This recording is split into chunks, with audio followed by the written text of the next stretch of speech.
Hi and good evening and welcome to THFC Till I Die, the home of Tottenham from past to present, and tonight we're asking the all-important question: has Levy changed? Has he become Father Christmas? or has he become Scrooge? On with the Conte debacle and everything, we will find out possibly in January. But tonight, we're going to take a look back over the 21 years of Levy at Tottenham, go through all the transfer windows, and also just have a look and have a few questions to my panel tonight about has Levy changed or has he not changed? So we will see. Firstly, I want to thank everyone. Yes, we have reached the magical 1,000 subscribers. I'm more shocked than anything. So I want to thank everyone who supported us from the start. God, over a year ago, I think now we started. So now you can get your super chats in. If you want to get your questions in to the panel who are on tonight, you can do it in the super chat. It would be grateful, and it does help the channel grow.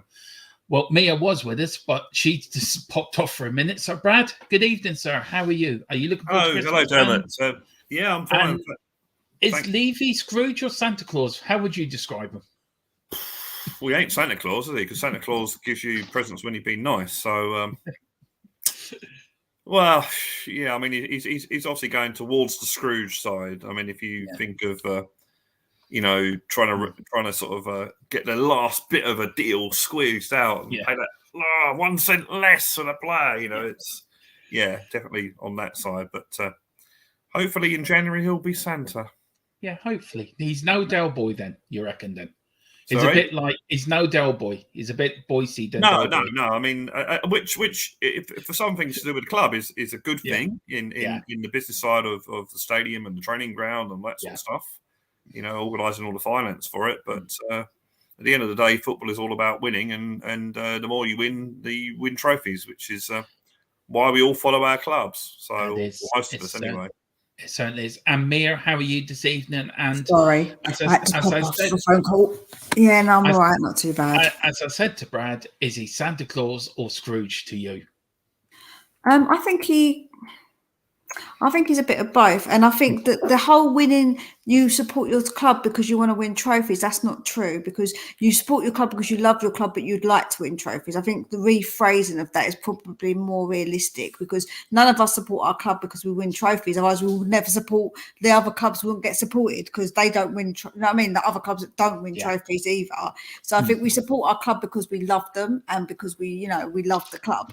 But we do need to win trophies, absolutely 100%. And I feel like that he's done a bit of both. Like he sort of juggled it, and like obviously we're at this point now where he needs to become Father Christmas. He needs to be Father Christmas. He can't be Scrooge. He has to be Father Christmas at this. I think this is a pivotal point. So yeah, it is. And listen, firstly, for ranking, we've actually got our first super chat. I'll get, where is it now? And also a massive congratulations on getting 1K. Yeah. And Spurs Talk Coach Sean, thank you so much. He says, congrats, guys, on 1K. Guys, richly deserved. Well done. Proud of you. Thank you so much, Sean. It really means a lot. You know what I've been through. And for me to get here, I'm really chuffed with myself. But I couldn't do it without Philip or Ellie or Mia to come in. Brad's been on this channel. He helped us with the charity gig. He stayed with us for the whole charity stream. I think only meant to come in for an hour and stayed about 10 hours with us, to be fair.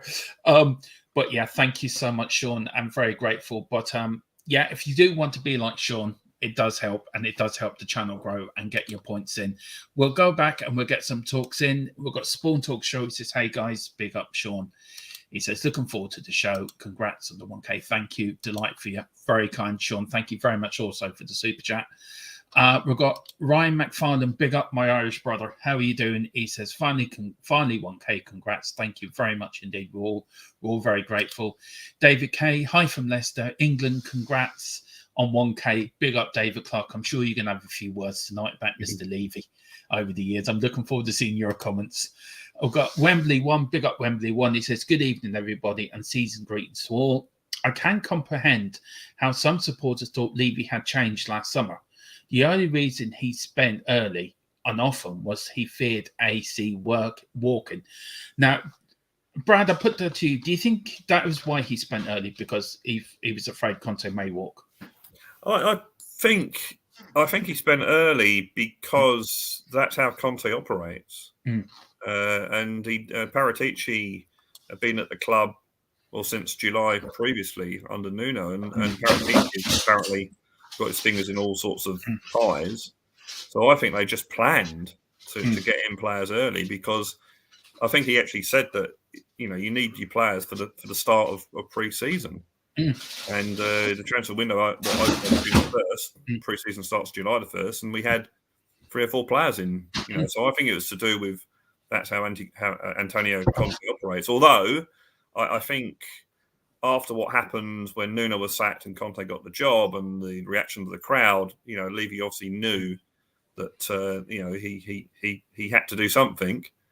But I also, and obviously got no proof of this, I also believe that he let go of the reins slightly. Now, whether he's wanted to claw it back or not, we shall see. Well, that is something we will get into, Brad, in the show. Has he now sort of, right, hang on a minute, I want my say. So that's something we will get into. Derek Hutchins says Levy is as tight as a camel's arsenal in a sandstorm. Do you know what? That's the best one I've actually seen. Derek, big up, man. That is brilliant. David Clark saying, mark my words. He says there will be an NFL franchise in London the next 3 years, at either Wembley or White Hart Lane. So money will go in the NFL training facility. Ooh, I don't know, but we will talk about the NFL as well. And I'm going to get Mia and Brad's thoughts on that as well. Look, personally, myself, I don't think the NFL is a bad thing. If it's making money, like, I know we don't get money for I don't think it's the merchandise, but for the spending money within the stadium, we do. So the more money we can generate that way, that we can put towards transfers, I don't think it's a bad thing. But we needed to go to the transfer side of it, not the ENIC side of it. So look, we will go into that, David Clark. Good point. Nick Coupland, he says, evening, Dermot, Mia and Brad. Evening, Nick. And thank you. This man deserves a top mention.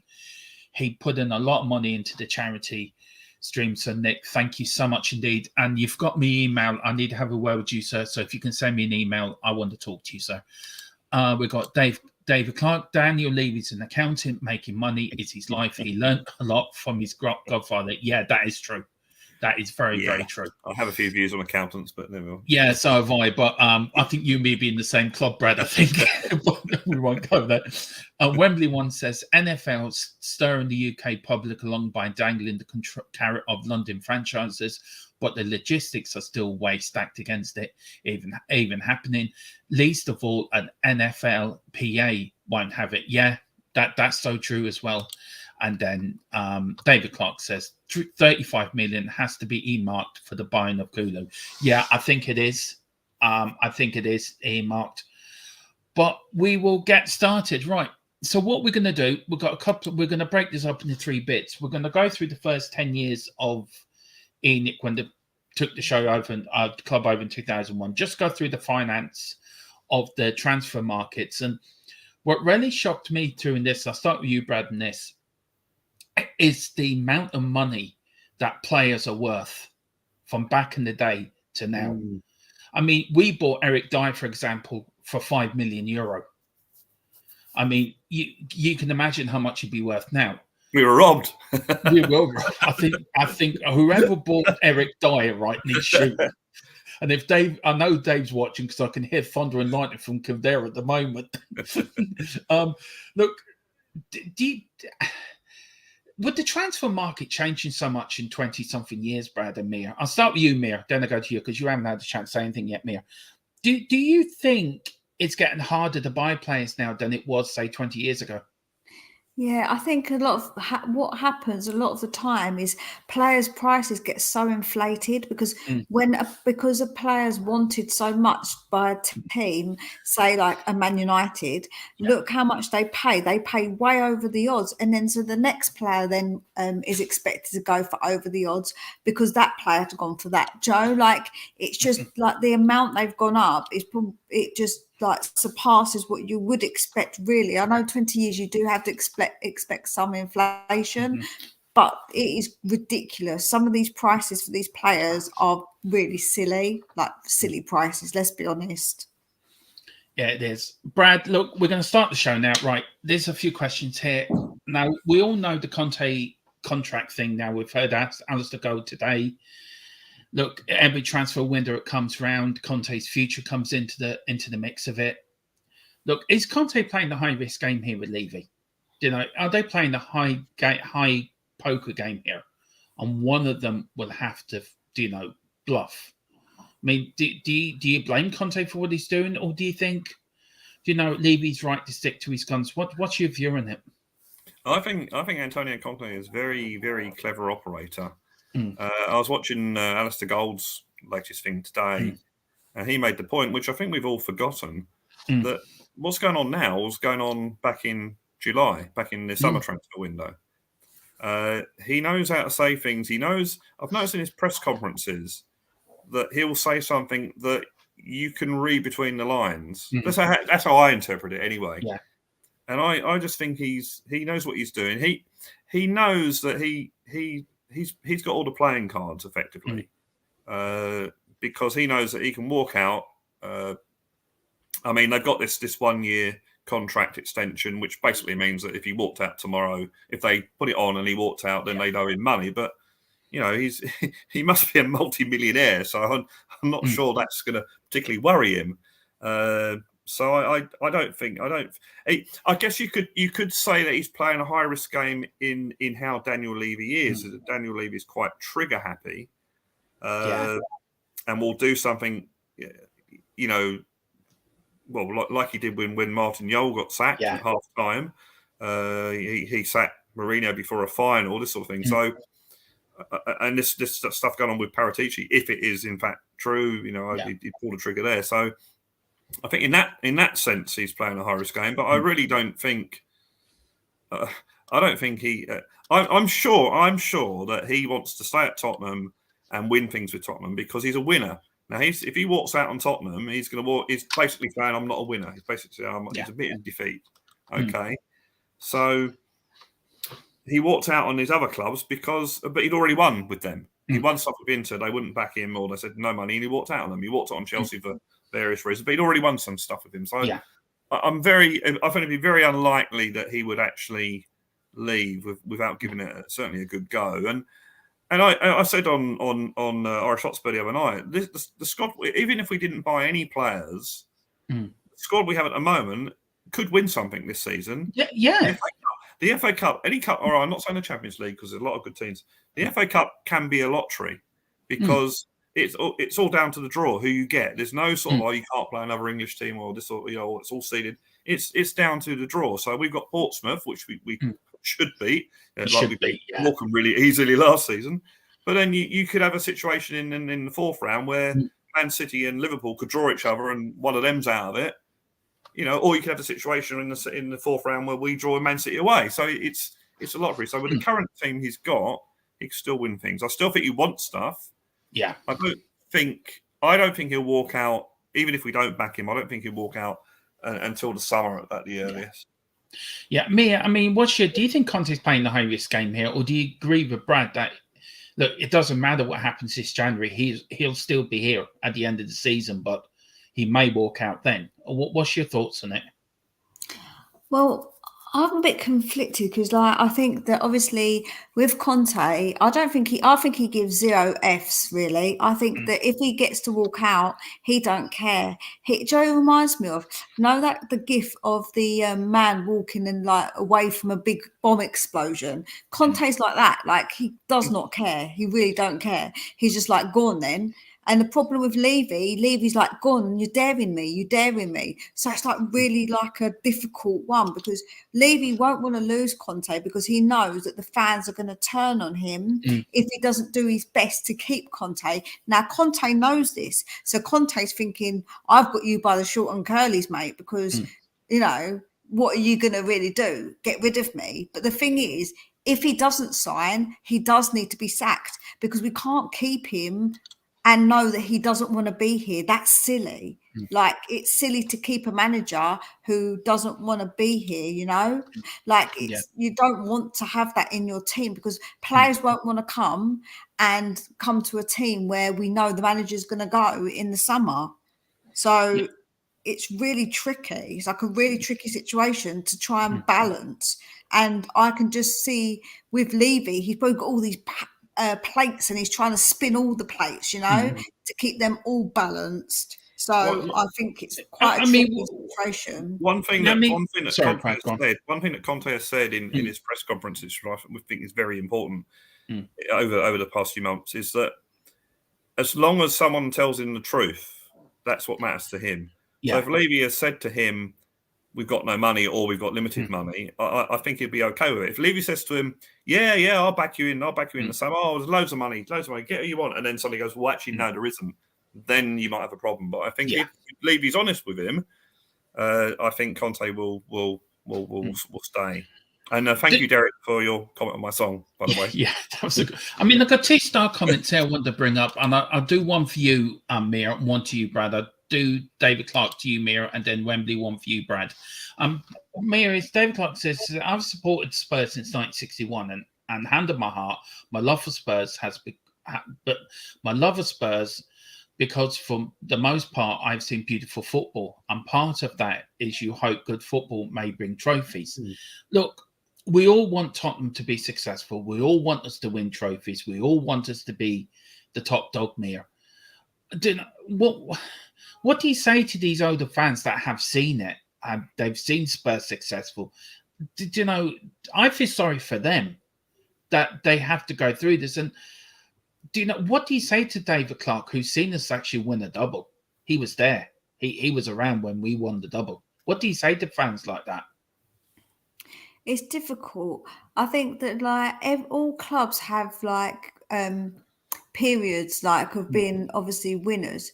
When you look at a team like Man United, from what they were from when I was a kid to now, they're very different. And although they might come back up because they're partly getting some funding, possibly they're selling not the whole club, but I think they're getting someone to kind of buy shares or whatever. But obviously it is really difficult as somebody who has seen us win, but it is football. Football goes in peaks and troughs with your team. And obviously we stand by our team because we hope one day that can happen again. And it might not be in my lifetime. I don't know. But hopefully it'll be in my children's lifetime that they get to see us win something. But like I say, it's really, really difficult, isn't it, when somebody has seen that and it is different now. But how many teams can say that? A lot of teams can say that they saw their team win. Look at someone like Aston Villa. They won a Champions League. Then and now they're completely different. Yeah, that's so true. I mean, they won the European Cup back in 81, was it, Brad? 82. 82. Nottingham Forest won it twice in a row before him. I think football's a lot different in those days. I think money has become a big thing now. You had your rich clubs in those days, of course you did, of which Tottenham were one of them.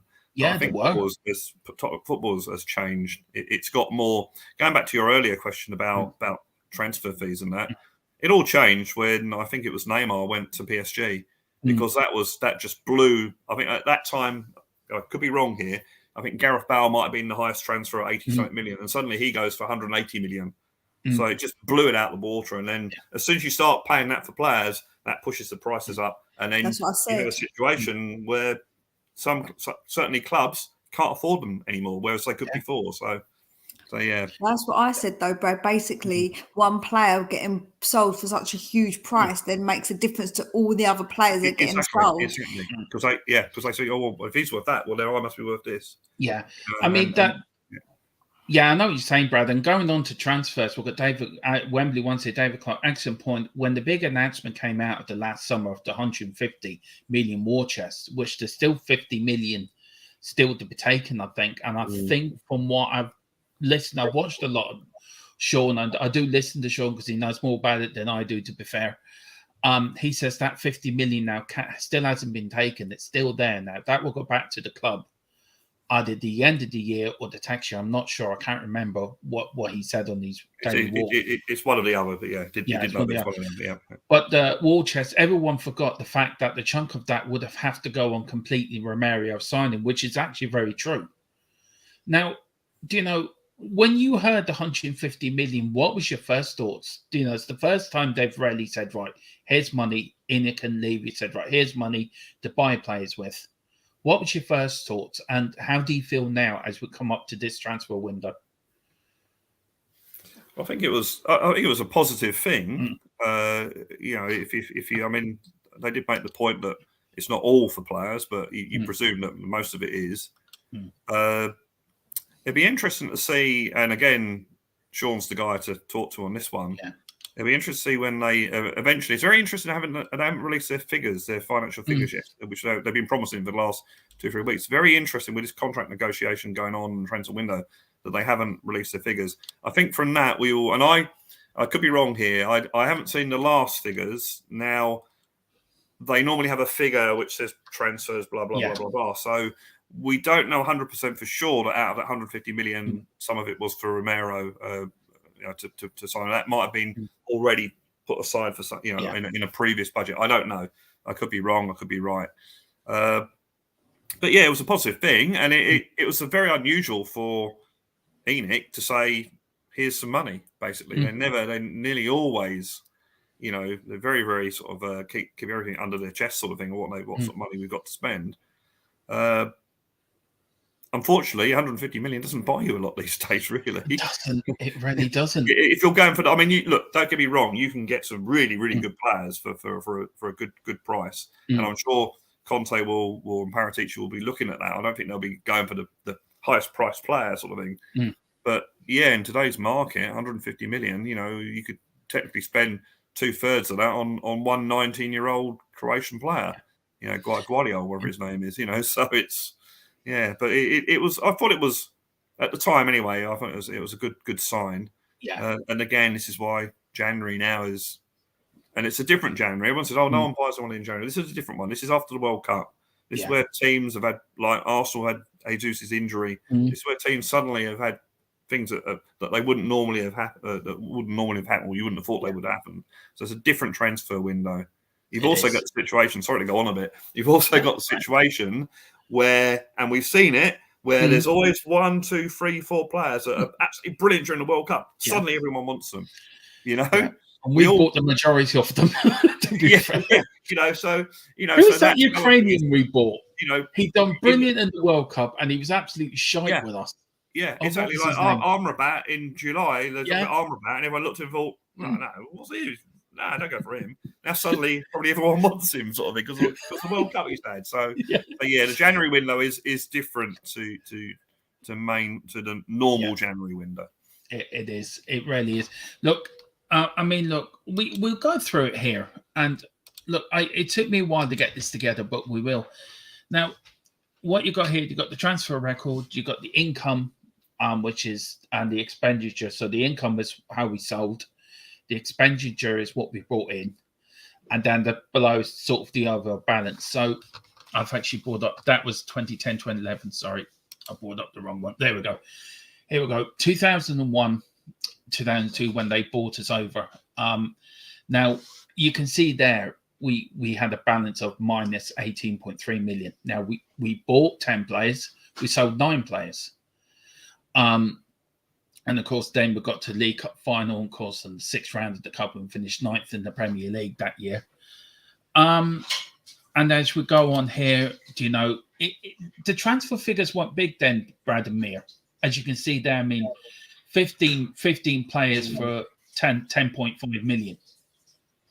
It's a lot of money, isn't it? I think it could be. It's somewhat misleading because obviously inflation over 20 years is going to mean a heck of a difference. Yeah. Interesting that we're looking at this that we're net spending. We are spending. We're not making. The expenditure on certainly the first 2 is a lot more than the income, which is interesting. Don't seem to be doing much. It's only this season.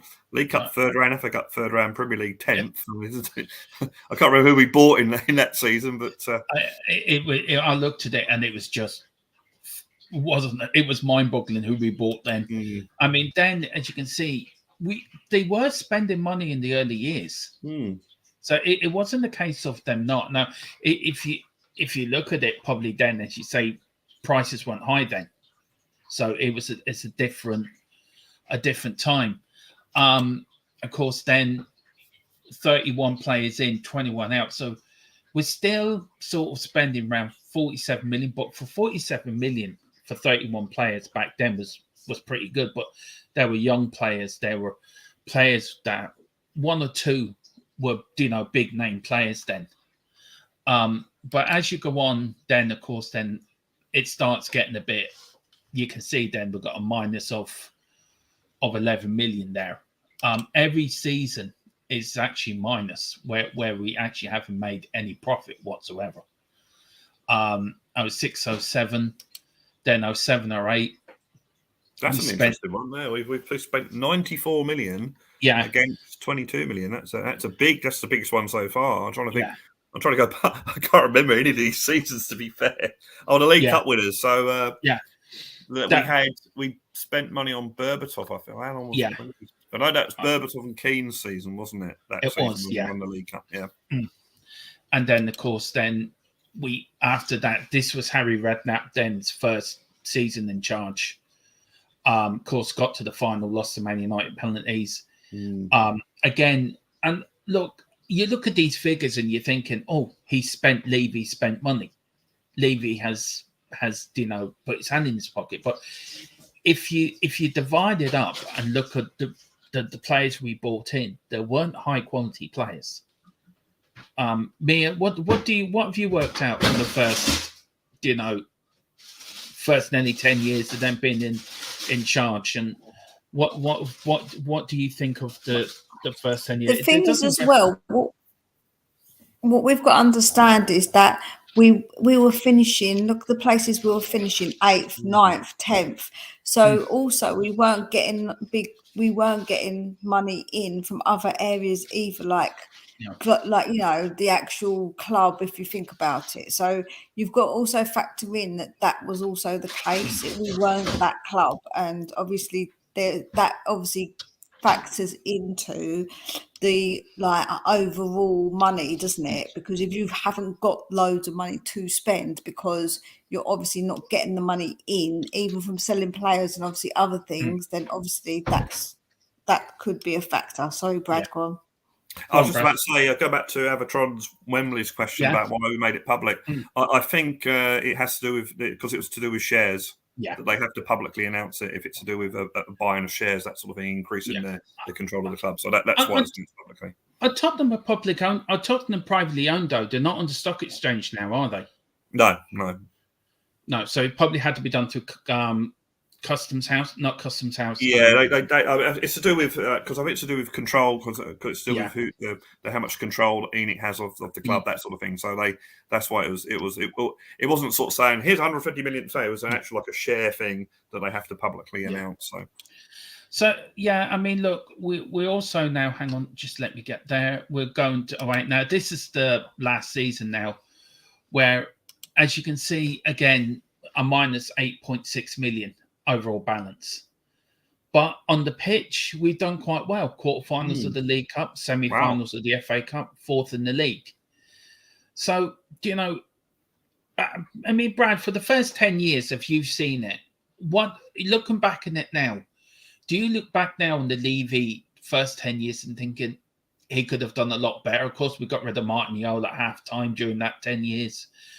He made a lot of mistakes. Do you feel we wasted money though, instead of buying players just for the position? I'm trying to think where I started having, because obviously that's a long time ago, especially when you get to my age. I'm trying to think when I started having doubt or having complaining about Daniel Levy and ENIC, and I think the first thing I can remember, and it might not be the first time I was getting annoyed. Was the season, it might have been that 2009-2010. That was the season where we first got Champions League football. It might have been the following season. It was the season where we were at January transfer window time. We were quite near the top. Yeah. And going for the FA Cup as well. And I remember it's when Van Persie was banging in goals for Arsenal that season. And the guy who sits next to me at Whitehall, I remember him saying this. He said to me, if we had Van Persie playing for us, because we didn't have any strikers from memory, if we had Van Persie, we'd win the league. That's all we were lacking at that time. And we went into the transfer market, and it's a transfer, and we was linked with, it's all famous, was linked with, I think it was Kale, the defender, and was linked with the guy who played for Man City. I can't remember his name now. Argentinian guy. We were linked with both of them anyway. 2 really good players, and we ended up getting Sahar on a free and Ryan Nelson, on a free. Yeah. And that's when I thought, hang on a minute, this is when you've got a chance of winning something. You put the money out, you speculate to accumulate, that sort of thing. So yeah, I think that's probably when it started to go awry. And then, of course, with Harry Redknapp, you had that situation where he got sacked and all sorts of things happening then.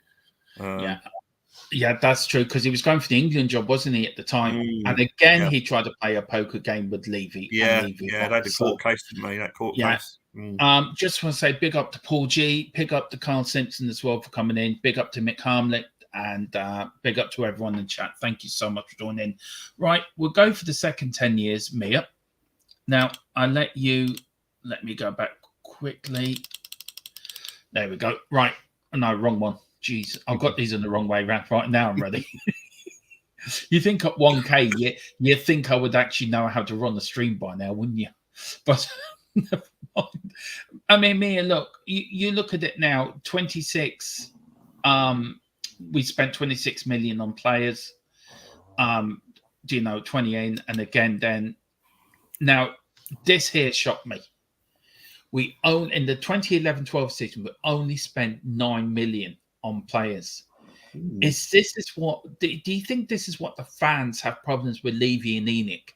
They just don't put the money in to back the club, where you got owners like the Glazers or the Liverpool owners or even the Man City owners. Look, I know that the Man City owners are Arabs and they've got oil money, and we all know. You all know the Man United owners did borrow money off Man United by putting them into loads of debt. But you look at Man United for the same 20-year period to us, they put the money in. They've been some sort of successful. We haven't. We've not been successful. Do the Levy out fans have a point when they say he is not backing the managers? Let's put this into context a little bit, though, because before you, obviously, I understand it. I do understand it. And I do think he has done wrong in places, 100%. But with Man United, everything clicked for them. They had a bunch of young players come through who won them stuff. And they didn't pay for those young players. They were academy players. And also, Man United are in a really bad financial way. Books wise, they skim off the top and they put them in debt. Their stadium is falling apart. Their fans are so immensely unhappy with the way their club is being run. So you've got understanding context. I think everything has to have context to it, Dermot. And I think people don't do that enough and put things into a bit more context. When you think about the club that we were, and the money that we were actually getting in, money, obviously, all the other times, apart from this year, this is the year that's the plus, all the others were minuses. So that showed that we were spending money, that we were trying to buy players, and we weren't getting that money back again, but the club's still very well run in that we can balance it out. And so people, like I say, they say, oh, Man United, but they're in debt. Their stadium's falling apart. They haven't won anything for years, and they only won because Fergie was so good and he had a bunch of youngsters that he didn't pay for to get him going and to win stuff. He had a really good bunch of youngsters with Giggs, Scholes, Beckham, Neville. They were so good and they didn't pay for them. Yeah, and I suppose, Brad, that's a good point, me. And Brad, you can also say the top sides over even the decades back of always every summer, 2 players have gone, 2 new players have come in. And it's always been that way. I mean, there's a poll going in the chat at the moment, 28 votes. It's been gone now since the start of the stream. And it says, will Levy back Conte? 32% say yes. 68% say no sometimes. Say no. So we'll keep that poll going for a little while longer, but 68% say Levy will not back Conte in the transfer window. Look, Brad, and Mia makes great points here.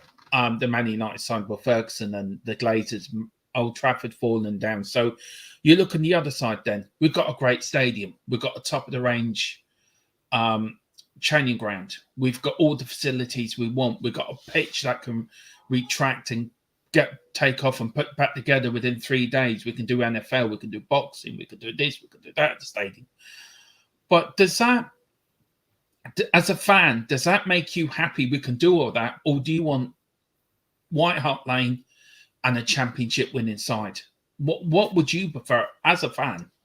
Well, I want both, to be honest. But what I will say is that I have no problems with wanting to build a new stadium because in this modern day and age, 37,000 or how much it was, is not going to, you can literally double your income, especially with inflation, by having a bigger stadium. So we had to build a stadium. That was always going to happen. And again, the training facilities, that was another thing. And again, which we'll probably touch on later, with all this other income coming in, or potential income from the NFL and stuff. My main problem is the fact that, looking at that last thing, we don't seem to back our manager at the time he needs backing. This is the problem. We've seen in the 20 years of ENIC, and mainly in the last 10 years, I presume, when we first started Champions League football, we always got to a situation where we're there, we're almost there, we just want a one player, two players, three, whatever, and we never got backed. And I think that's my main problem with the Levy stroke ENIC years, is because we have spent a bit of money, of course we have, but it's the fact that we haven't backed the manager when we needed to. Again with Pochettino, okay, you can argue the stadium was being built, there's no money, blah blah blah. But after that Champions League final, that's when you had to back him, because that was. But that's what we did. We gave him Ndombele and Lo Celso. They were a lot of money, Brad. Those signings. They weren't cheap signings. Both turned out to be. They were, but we still. And there's an argument that we haven't had the proper scouting network to get the decent players in. So, but a lot of people rated Ndombele before he came. A lot of people did. But that was also when we wouldn't pay an extra $5 million to get the guy. In my memory, I know what you mean. Yeah. From Man United, eventually went to Man United. Bruno, who I dislike. Fernandes. And this has been the problem. We haven't gone that extra mile to get players that we could buy, it's just very frustrating that we've had all these situations. But this is a bit of a myth, because you just said we don't spend money, when I've just given you examples of two players that Pochettino got. We spend money, but we were a lot of money. Right. So you're saying he didn't get backed, but he did get players. It was his own mentality that got us into the. Like, he even said, I'll leave after if we won the Champions League. Now that doesn't sound very good to a team of players who are thinking, hold on a minute, our manager would have buggered off if we would have won the Champions League. He made mistakes also, Brad. That's what I'm trying to say. I get what you're saying, but this is like a criticism of Pochettino. If we're talking about ENIC, we have spent money. Of course, we spent money, but I think it's the players we've missed out on because we wouldn't go that extra inch to buy them. Now, there is, as I said before, there's the argument that we're buying the wrong players and we spent money on the wrong players, that sort of thing. But there have been many, many players. Look at Jack Grealish. We could have had him for $5-6 million. We dividend, whatever the word is. Suddenly, Aston Villa get new owners, don't need the money anymore, and Jack Grealish doesn't come to Tottenham. Now, all right, hindsight's a wonderful thing. We didn't know he was going to become the player he is today, but it's this sort of thing that we could have got Moutinho. We tried to get Moutinho on the last day of the transfer window. And didn't have enough time to do it because we just dawdled and trying to argue over the fee and trying to get that. This is my main criticism of ENIC, not the fact that they don't spend money, the fact that they differ and they try and squeeze the most out of the deal and that sort of thing, and they just won't. It's the last bit, isn't it? It's the last sort of bit. Look, you mentioned Lo Celso, you mentioned Mr. Burger King. Look, both of them turned out fucking useless players. Okay, you had Steve Hitchen couldn't organise a party for a bunch of 5-year-olds if he was given a job. And we spent money. We spent money on not good players. You know, But they Poch were wasn't rated. Poch. But that's hindsight again, Dermot. But when we It's were not looking at, hindsight. I mean, it is because when we was looking at them, everybody was rating them and raving about them. Everybody was raving about Ndombele. I heard so many people raving about him, and then because he wasn't any good, now hindsight we can say he wasn't good. But we at the time we raved about him and we paid a lot of money for him because we thought he was going to be really good. But the scouting wasn't done properly, and that's obviously Steve Hitchens was an issue. Yeah, that was part of an issue too. That's what I'm saying. There's more factors to it than I think. Yeah, and one. Also, and a lot of people will say, and a lot of people, and some people will say and stick by what they say, that Levy is the top of the tree. He is the boss. He has the final say. Now we all know we've had rumours that Levy was trying to get players in himself, and he would go for a player, and Hitchin was more of a yes man. Now, if that's true, we don't know. But there was trying, as Brad said, we could have gone for Jack Grealish, we could have gone for Fernandes. There are two players we could have got in that would have improved us over a time period when under Poch. We had a chance of a golden era under Pochettino. But we didn't back the manager. We didn't back him with the right players or the players he wanted. So that is where my grumblings are on it. We were lucky to get to a Champions League final under him. We were very lucky that year. We got to semi-finals, we got to finals. We just couldn't get over that edge because we didn't spend that extra 5, 10 or 15 million to get Pochettino had brilliant players and he didn't go the line because of him. Some of the mistakes he made also. Don't just blame it on one thing. That's what I'm saying. I feel like that everybody likes to just put blame one area when I feel like it's probably an accumulation of more than one thing. Yes, he didn't get maybe players he wanted, but we got to other finals, semi-finals, and he didn't go the line because he made mistakes. He didn't take cups seriously. And also in the Champions League final, he made a massive mistake by playing Kane. So yeah. Well, we are getting there anyway. 2012-13, I mean, we had over balance of minus 470,000. Was that the year that we sold Gareth Bale? It must be pretty close to it. Yeah. I just started work at Sega at the time. Yeah. And can you name me, out of that Gareth Bale money, how many players actually did well for Tottenham? Out of them 7 players? I'd say about 2. Yeah, exactly. Ericsson definitely. Yeah, and you could argue Lamela. I thought was. I mean, whether he's worth 33 million or whatever, you can argue that. But I think Lamela and Ericsson, I think were decent enough out of those the famous 7. Do you know one thing? Income here for 13-14, we actually made a profit somehow. I expect Levy was having a party that year. We made a 15 million profit. Maybe that was the Gareth Bale money. Maybe that was the Gareth Bale year. Yeah, I think that was the year we bought Modric as well. Hold on, I've got a memory. This is how I work it. So I started 14-15. We sort of did all right. Then this is under the Poch era now. We made another profit there. And then we were buying players. Everything was going great. We're getting to semi-finals. We're doing well in the league. Should have won the league, to be fair. And then we get to a season where with 17-18, great year. Then we get 0.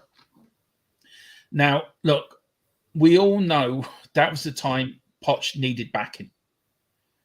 That 18-19 season, we had an income of 5.35 million. Right? That proves he didn't get backed. That proves, as Brad said, Mia, and you said it yourself as well, that Levy didn't back Poch. That was the time to back him. That was after the Champions League final, I think. That summer or that window, that January of that Champions League run, we needed investment. We needed new players in that team. We didn't do just before the stadium opened, wasn't it? I think. Yeah. We didn't do it. And Levy had come around on many TV shows and said the transfer money will not be ring-fenced. That's ring-fenced, he says. That is saved. We got money to buy in players. That proves we didn't buy one bloody player. Now, Mia, I'll start with you. the year with the season we didn't spend money in 2 or 3 transfer windows. Was that the time to back Poch and that Champions League wrong mirror to get a few extra players in just to push us on? Or Yeah, no, I completely think so. Yes, yeah, 100%. But we also have to balance that with the fact that we were building a stadium, so money might have been a bit more limited if it was going to be given to him. So obviously, 100%, we needed to give him some players and improve on what we had, but we still had a very good team that did get us to the Champions League final. And obviously, those players didn't have the mentality, and mistakes were made for us not to win that one. Obviously, and handball. Let's not forget the handball. So yeah, obviously, I completely concur that we needed to back him and buy players, but we also have to understand that we had just built the stadium, so that's obviously, and the money was probably a bit more limited than what it could have been. I mean, Brad, look. We should have backed Poch in that time, and that was the opportunity to back Poch. Why didn't we? I mean, it's ridiculous. I mean, you look at there, we had a good chance of winning something, and we should have backed Poch, but again, Levy didn't want to spend money. He got his accountant's head on. We're building a new stadium, but he did say the transfer money is ring fenced. I think there's also, and look, Pochettino did a wonderful job at Tottenham. For a bit of luck, we might be talking about trophies. The amount of semi-finals and finals we were in. I think if there was one criticism, I think he was quite picky with the players he wanted. So, yes, it's incredibly poor that we didn't back him and didn't spend any money. But there might be a situation where he didn't, there wasn't any one player that he really, really wanted. But that's just me basically glassing at straws to try and find another argument. No, because I've heard, the thing is, Brad, I've heard that too, but I don't want to say too much because otherwise I'm going to get lambasted in the comments even more than I am now. But I heard that he was being picky about players as well. So, like I say, I feel like there's more factors to it. That's all I'm trying to say to everybody is that I don't feel like it's just one thing. I feel like there's probably many factors that go into a lot of parts. Yeah, no, I totally agree. I think we also had a situation. I remember watching Mane play for Southampton, and I remember thinking, I want him at Tottenham. And that was a player that we wouldn't pay 30 million for in the transfer window, and he went to Liverpool. And at the very last day of the transfer window, love him or hate him, we spent the same amount of money on Sissoko. Yeah. So, this is the sort of thing that annoys me with the way that ENIC and our staff have run the club. But again, Brad, who was that? Is that Poch asking for certain, is that Poch asking for a player in a certain position more so? And is that Hitchens not doing his job properly as well? Because obviously Poch did have some, I think he did have some saying what players he wanted and what positions he wanted. So he might have said, I don't want that position. I'm all right in that position. Get me this position. Yeah, I honestly don't know whether he wanted Mane or not. All I know is that we wouldn't pay the money they were asking, and I don't think we wanted to pay his wages either, and that's why he went to Liverpool. So I think that's been a problem over the years. We just don't pay the money. We just do not pay the money. I mean, look, we go 1920. Okay, we're spending. It looks like we're spending big, but again, it's spending money on the players that are not good enough. We think they're good enough, but they're not good enough. And we're stuck with an Eric Dyer. We're stuck with a David Sanchez. We're stuck with Lamela, who's now gone.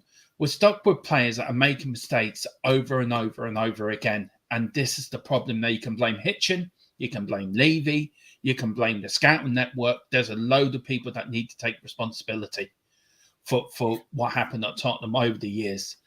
And maybe Conte now has maybe going to see a different side of Levy. Maybe he will. And with Paratici now, you look at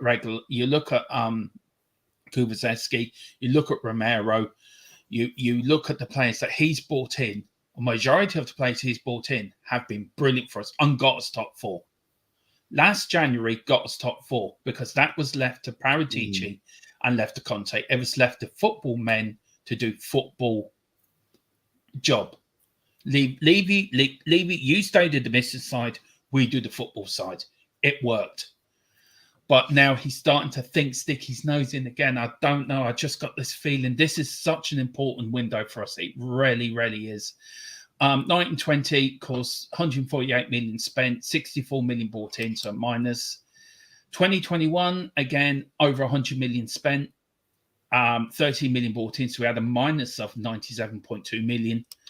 And then 2021, 22, 95 million spent, and a minus 61 million overall balance. And then 22, 23, this season so far, we have spent 169 million. We've bought in 13 players. We've sold 10 players, and we've got a minus of 131.5 million. So that is Levy over the 20 years transfer sort of side of it.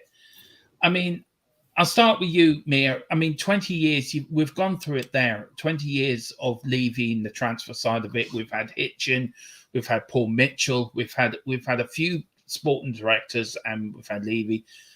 How would you rate the 21 years of Tottenham's transfer business? Would you say good, bad, or damn right awful, or sort of in the middle but need to improve? I would probably more be in the middle of ish, like the fact that we have obviously spent money, but it's been in the wrong places. Obviously, it's not about, like you say, the spending the money. It's about doing it correctly. Like you can spend 60 million and get it wrong, or you could spend 20 million and get it completely correct. Like it's not about the amount, obviously, but then that requires having the right people. So that's why I say that it's more that there's like more factors, because you have to have the right people in place to get you those players. So the right scouts, the right, like Paratici's doing, like looking for players and trying to get deals done. So I do think that it needs to be more of a like everything works together kind of thing. So obviously not good because we spent money, but it hasn't been in the right places. But the fact that we obviously have spent money, but it's just been wrong. So the thing is about me is that I'm willing to concede that Levy has done wrong, and I can say, yes, he's done wrong. But when he hasn't done wrong, I will say so also. Like I try and be quite fair about the way that I view it. Yeah, look, everyone's got their own opinion on Levy, and everyone's entitled to their opinion. Look, I'm on the fence. Absolutely. I'll be on the fence as long as Conte is here. Once Conte goes, then it may change. But Brad, 21 years of this bad transfer management. Mia saying it's okay-ish. We've had the debacles over Steve Hitchin, who was pally with the players, out with them down the Indian. He was there with them, more like a yes man to Levy. I think the bottom line is, and I take what Mia was saying earlier on about why you follow a football club. But when you follow a football club like Tottenham Hotspur that have won in the past, then you do expect them to win things. Now, I saw my first season in 1968. We won the League Cup final in 1971, the League Cup final in 1973. We won the UEFA Cup in 1972. We won the FA Cup in 1981, the FA Cup in 1982, the UEFA Cup in 1985 or 84, I think it was. So that's 8 or 9 trophies that we'd won in that time period. Up until the period that Levy and the League Cup in 1999. So this is up until the period, and the FA Cup in 1991 and the League Cup in 1999. So this is in the period from when I saw my first season to when Levy and ENIC took over. In that period that Levy and ENIC, and now, yes, you can blame managers, you can blame coaching networks, you can blame everything. But the bottom line is, if you look back on our history, if you came down and you knew nothing about Tottenham Hotspur, and you saw that under the ENIC, we've won 1 trophy in 21 years, that to me is the bottom line. That to me suggests mismanagement. We haven't replaced player. We haven't brought player. How many times have we been looking for someone to play for Kane? No. But can I just add quite on there, Brad? You said 21 years for 1 trophy, which I do agree with you. Well, you could say the same thing for Alan Sugar. 1 trophy in 10 years. Now, under Sugar, which is the point. I've got a graph here to back up my point here, right? we'll get back to Bryce's point there about Maine, and that's to back up your point either. Now, you look at Alan Sugar's time in charge before ENIC took over on our league performances. Now, you can see we were constantly in the bottom half of the table. And then we won the League Cup 98-99. George Graham won us a trophy. I wouldn't class Sugar. It was our Darren Dave Hotspur says 2 trophies on the Sugar. No, it's only 1, because Ivan Scholar was the chairman and owner of the club when Tottenham won the FA Cup in 1991. Sugar took over in June of 1991 with Terry Venables. So it's after the FA Cup. Scholar was actually in the Royal Box in the 91 Cup final. So he's only won 1 trophy. A lot of people think Sugar won 2, but it's actually technically 1.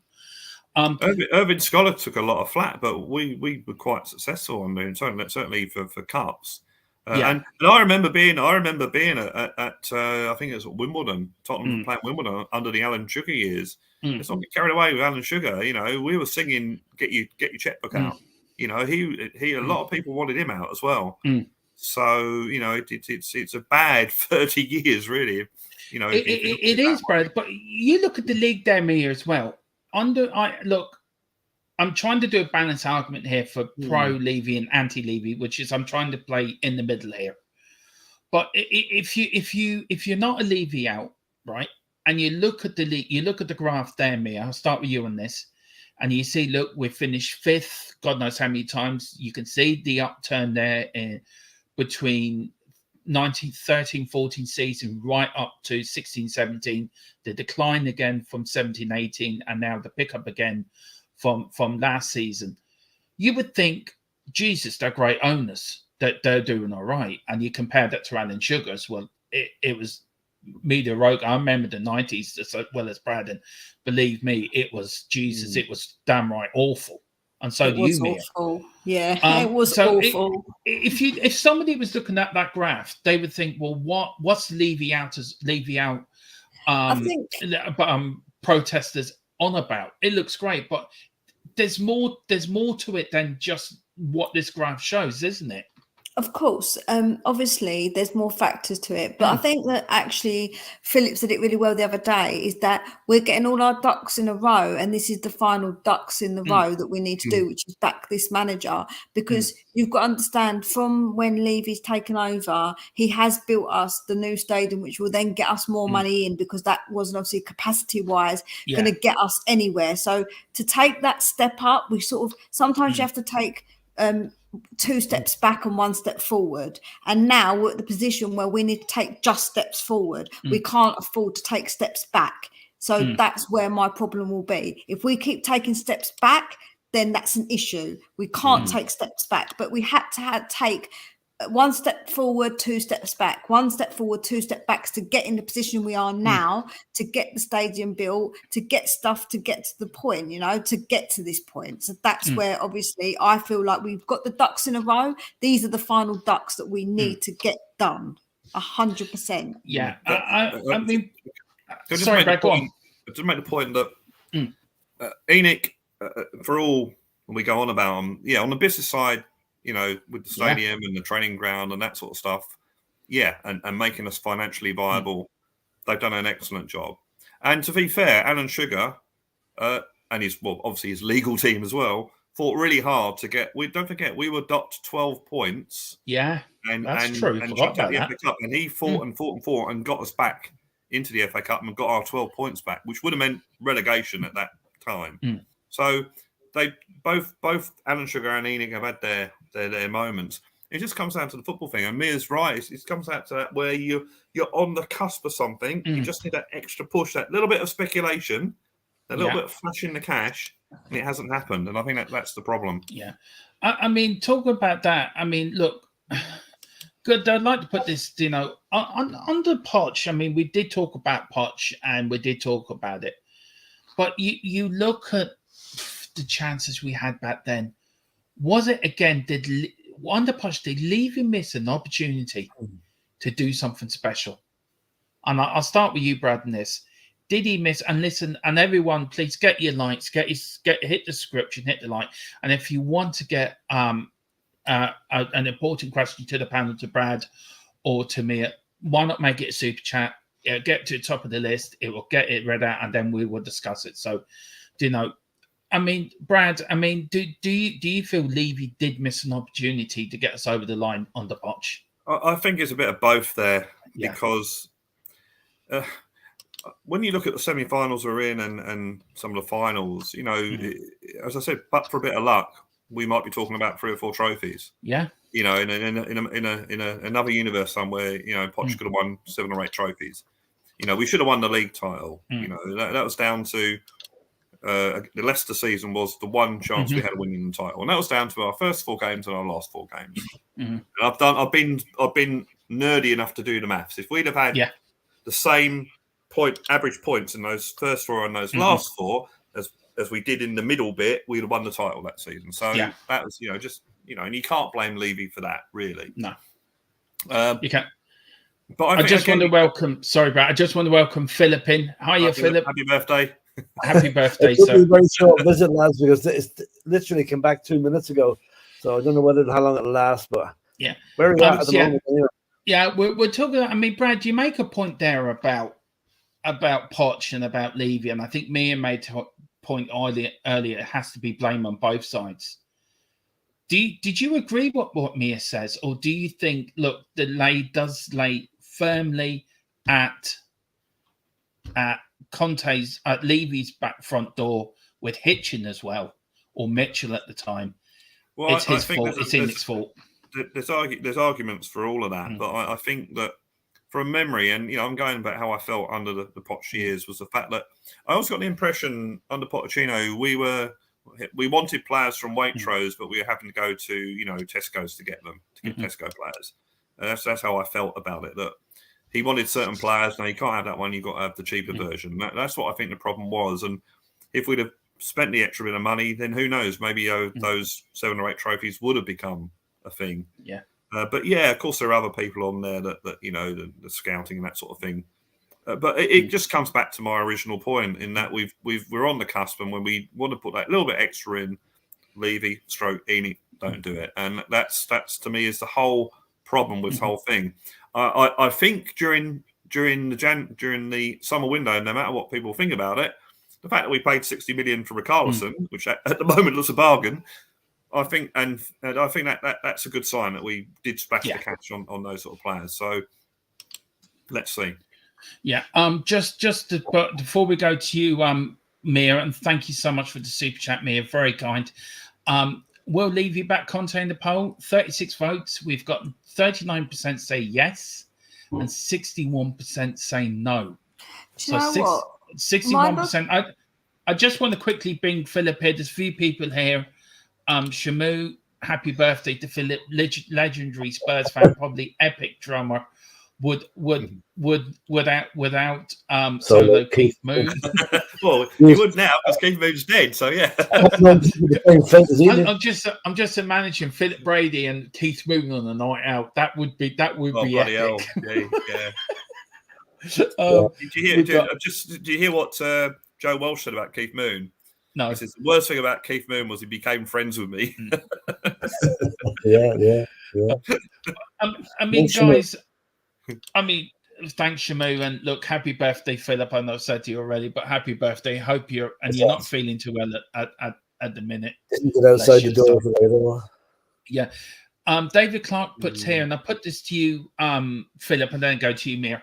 Actually, no, do your super chat. Sorry, Mia. I'm rude. Big up, Mia. Thank you so much. You went big up, and congrats on 1K. Well deserved. Thank you so much, Mia. It's very, very kind of you. And thank you to Sean earlier for the €20 for the big one as well. Big up, Sean. Thank you so much for doing that. But if you do want to get your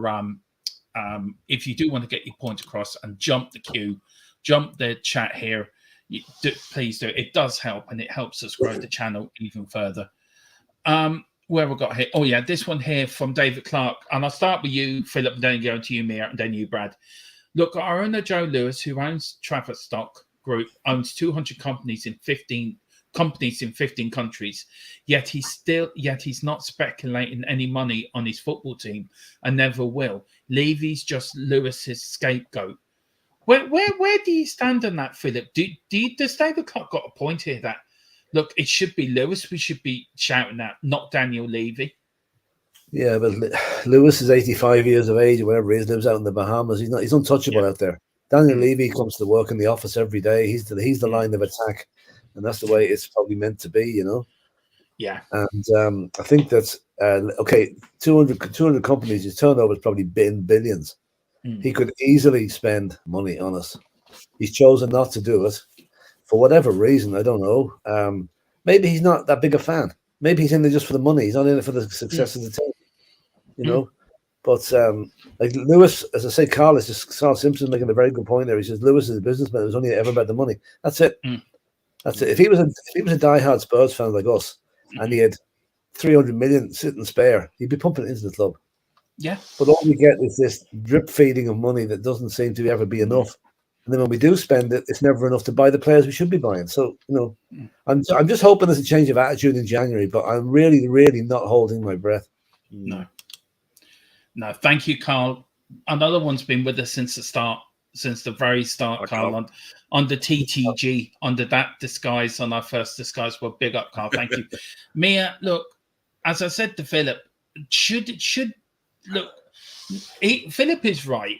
You know, Joe Lewis is an old man dithering around on his boat in the Bahamas, probably with some 22-year-old on his arm. You know, probably doesn't know which day of the week it is. And Levy is in the office. He is the face of it. He is the man that's going to get the stick. But should some of the stick be put at Joe Lewis's door? He hasn't always been a dithery. 20 years ago, he would have been 70 something. So he would have been a bit more spot on then and a bit more clued up. Should he take some of the responsibility as well? I think, because I think it's easy for us to say, well, he's an old man and Levy comes to the job, so he's the one who gets it. Is that actually fair, though? If we're being a fair-minded person, is that really fair? Probably not. It's probably not fair, but life isn't fair. So, no. Yeah, that's the way it is, I suppose, unfortunately. But it's not fair. No. Do I think it's a fair way of doing it? No. Just because he's an 8-year-old man, he's still mega rich and living on a boat in the Bahamas. He's got it enough there to know how to manage his money and sort out his money. So he's not that far off it, is he? He's not like this is the thing, isn't it? This is the thing. Let's look at the three clubs that have been taken over in the last 10, 15 years and have been successful. Well, one of them's not successful yet, but probably will be. Man City, Chelsea, and Newcastle. Yep. They've been to now. Whether you can talk about the morals of it and sports washing, all this sort of stuff, but their owners have put their own money into the club. Mm-hmm. They haven't relied everyone goes, oh, but Joe Lewis is 80. He's a billionaire. He's worth 85 billion. Well, that don't mean nothing if you don't put your money into the club. No, and that's what these owners from these other clubs have done. That the Sheikh or whatever his name is has put their money into it. So there you go. Have that money. Don't worry about paying it back. And that's the difference, whereas Joe Lewis hasn't done that. The only thing I would say to that, Brad, is that now we're going to maybe see something a little bit different with Chelsea, because obviously Abramovich was slightly different. So we don't know if this actually might change slightly for Chelsea. That might do, It might do. But look, it's a question I've always wondered, and Philip said it to me earlier, and this is one of Philip's questions, and I think from me when he put it in, I actually got me thinking. That's why I go back to the graph with Sugar. Then, how does ENIC's ownership of Spurs compare to the previous two owners, Scholar and Sugar? Look, Scholar, for all the success we had from 83, he won the 82 FA Cup and the 84 UEFA Cup, but let probably one of our greatest managers go since Bill Nick, Keith Birkinshaw. Then we went through a hurrahs of managers, Peter Shreves, David A.A. Pleat, who keeps breaking down on corners. Philip knows where I was going with that one. He keeps ringing up the AA every 5 minutes. Yeah, car's broken down. Yeah. Don't be in any rush. Yeah, don't be. Just give me 10 minutes. Then we had, of course, Terry Venables was brought in. Was supposed to be ex-Spurs player, the big saviour. Got us in the FA Cup in '91. But behind the scene, we were absolutely on our knees. We were broke. We were going to the wall. Midland Bank were coming for us for £8 million. We all remember, Philip said it the other day, that each day were we going to wake up to our club not being here. You know, was Tottenham. And then you got Sugar coming in, the White Knight, saved us with Terry Venables, the dream team. Was it going to work? And then, of course, we all had that debacle.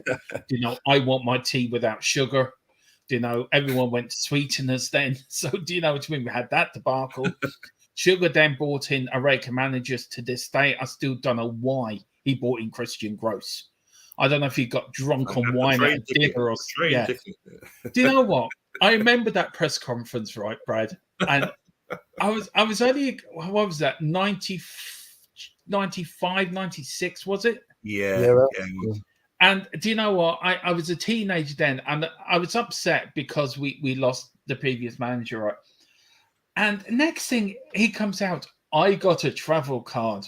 And it was like, it was something like he won the lottery. Yeah. We wanted to experience what the fans experience. Yes. You know what I reckon happened there? I reckon Alan or Daniel Levy got on the Victoria Line train that goes out to Tottenham with a Central. I never remember which one it is anyway. He got on the train, and halfway through the journey, he said, "Who's got a ticket to Seven Sisters?" Christian Jones put up his hand. Right, you're the new manager. He had an outrageous jacket on in that press conference. Yeah. I mean, it was the same. But the point I'm making, it was the same thing again. Alan Sugar out, Ardiles in to appease the fans. Yeah. When Levy took over, was it the other way around?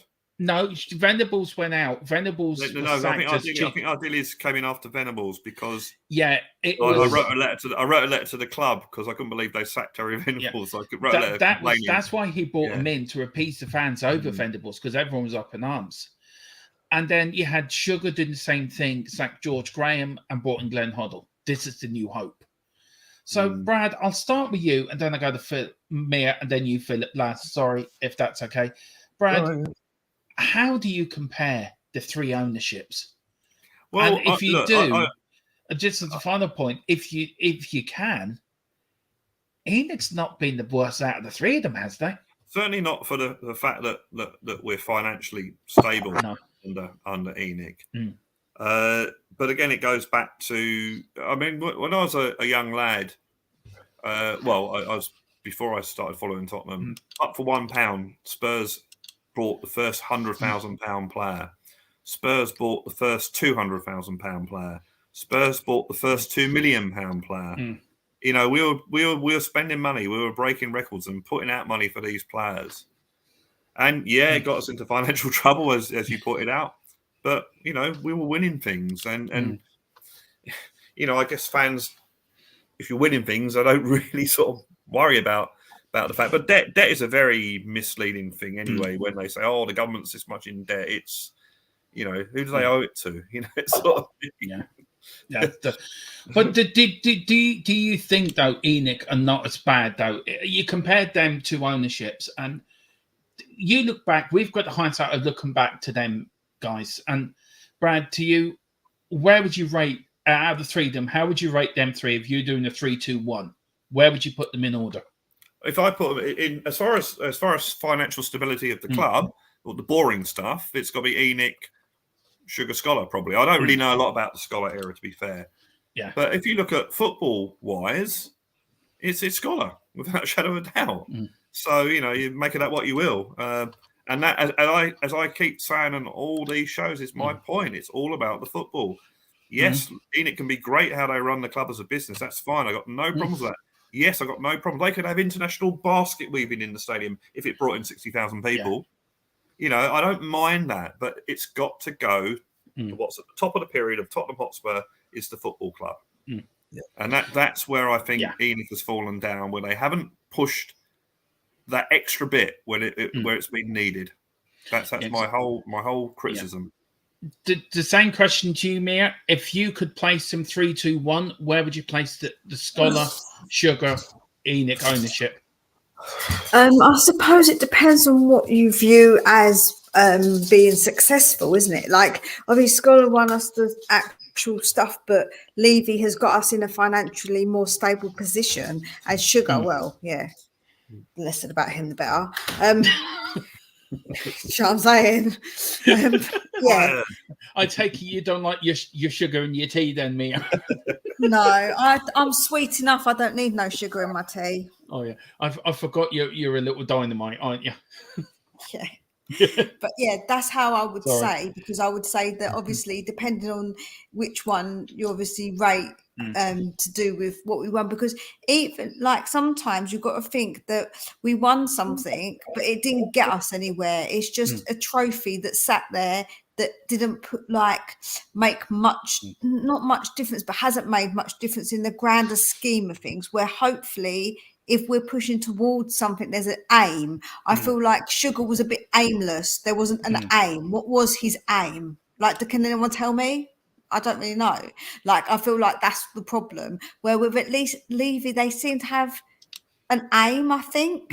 I don't know what that aim is, but I'm hoping it is to win us something. So, like I say, I think we've got the ducks in a row. It's just that final thing they need to make sure that they do now.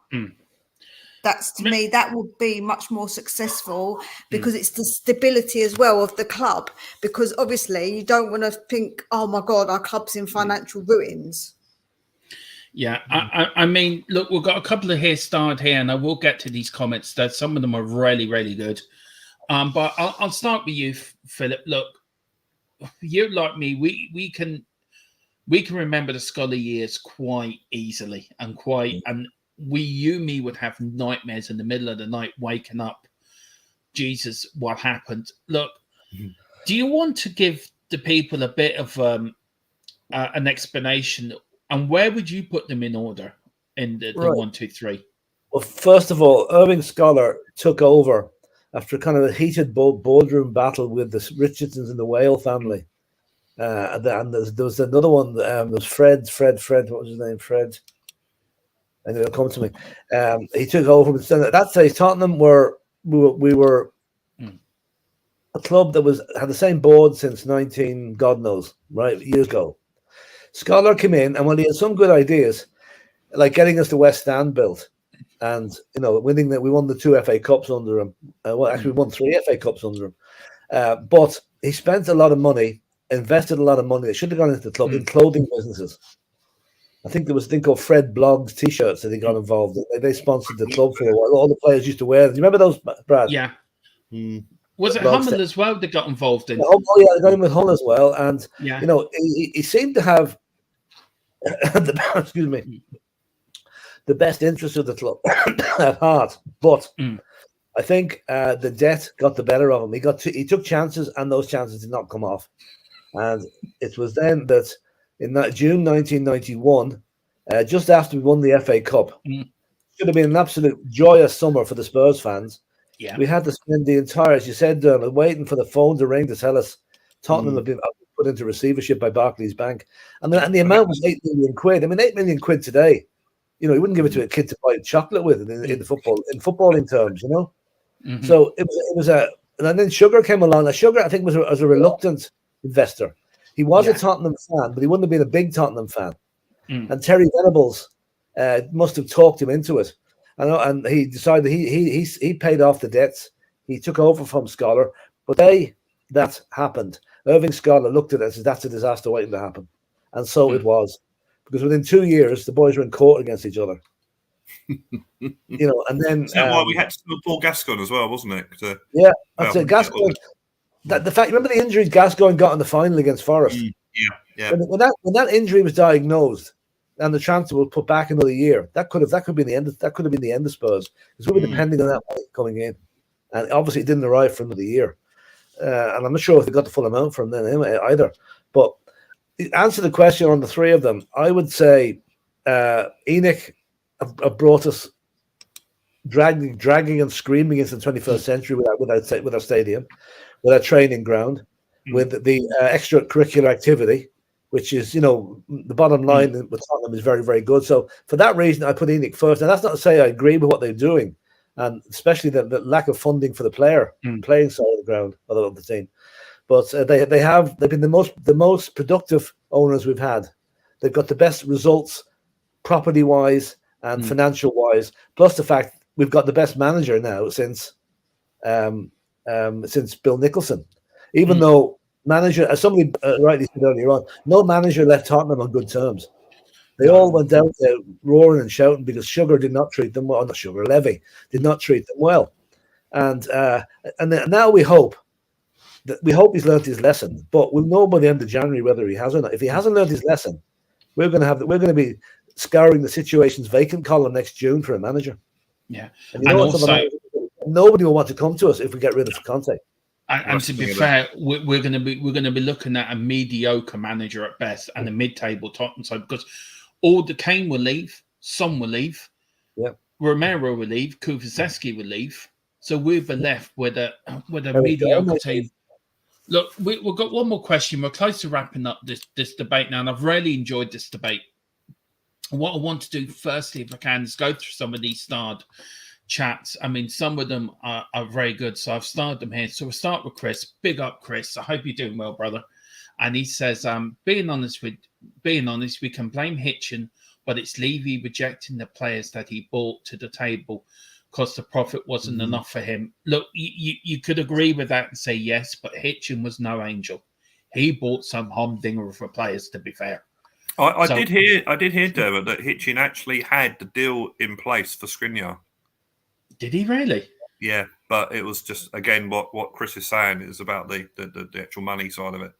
That's what I heard. Now, I'm trying to think where I heard that. Maybe it's true, but Hitchen didn't buy the best of players, to be fair, Brad. But if that is true, that might be. I don't want to put words in his mouth. No. I think that was Alistair Gold. I think. I could be wrong. Because that's what made me think, oh, really? Because that's the person I trust, on talking about things Tottenham. So. Well, big up to Shamu. He says, according to Shamu, I'm taking over the Argentinian coaching job next World Cup. I am. Brad and Mia are coming with me as coaches, and Philip as my technical advisor. Well, so get 100% pay rise with your contract. That's the inflation level in Argentina at the minute. Yeah. Does my job involve helping the players in showers? Only one. Only one, Mia. And that's Lionel Messi. You're not allowed to go near Romero. Oh, damn. Okay, you can have Romero, no problem. Right. This is to your point earlier, Brad, that we were making. And sorry it took so while to get these star comments up. We've just been so busy with the chat. It says, on men, it was 5K a week extra. We wouldn't pay. That was a stumbling block. We offered 90K and he wanted 95. That's Levy. I'm sorry, there's no argument to say it's justified. No, it's not justified.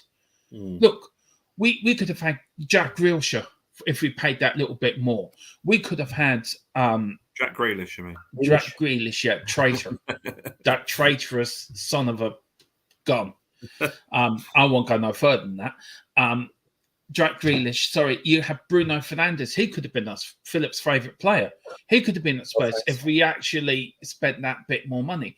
So look, I understand when people say he didn't go that extra mile. I get it.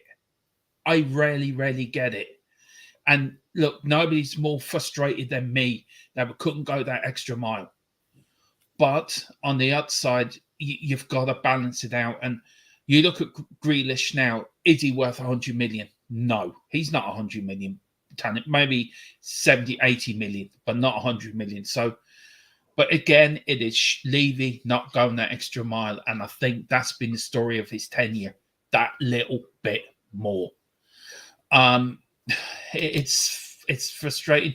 This one I put to you, Philip. And then I put the next one then to you. No, I put this one to you, Brad.